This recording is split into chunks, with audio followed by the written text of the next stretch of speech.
ma tahan niimoodi öelda. Ma tänan, et te annate seda võimalust.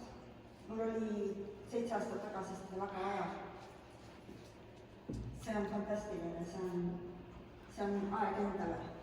Ja Mari, sa oled vau! Sa oled maailma parim õpetaja.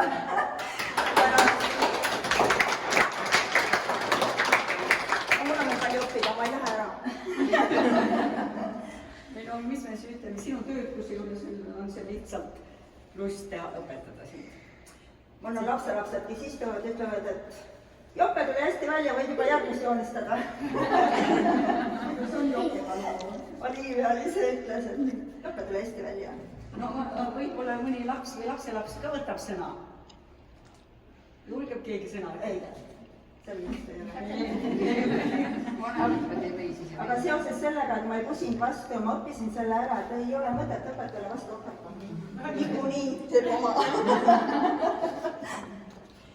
Lihtsalt me vaatasime siin Tatjanale, et tal on nii palju töid lihtsalt. Meie teised ei ole suutnud veel see aasta hoogu sisse saada, on aeglasemad tegijad ka, aga kuna Tatjana teeb kodus juba nii palju eeltööd ära, et tema tuleb sellepärast nii palju töid, et ta pidevalt sellega tegeb. Nii et kõigepealt vahel jääb natuke aega väheks, aga ikka püüab. Aga maalimine on nii raske, pliiats on palju kergem. Eks ju, minu meelest ta peab kuivama. See on katastroof, mida sa pliiatsiga valmis? Tatjana, kas sa nüüd oled valmis juba selleks, et võib-olla see näitus läheks meil Paidelinnast välja, läheks Viljandisse või Tartusse või?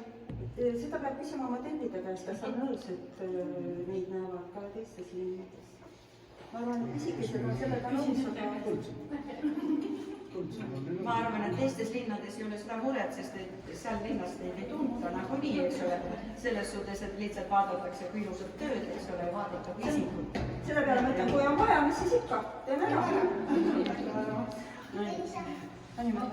Kas me nüüd läheme edasi? Läheme edasi. Nüüd oli, vaatame korraks läbi ja kunstnik ise saab kommenteerida, mis sa siin kujutasid ja mis sa seal kujutasid. Ei, nagu nii, seda peab kindlasti teha, et ma mõtlesin, et järjekorras. Lapsed on meie kodus hästi.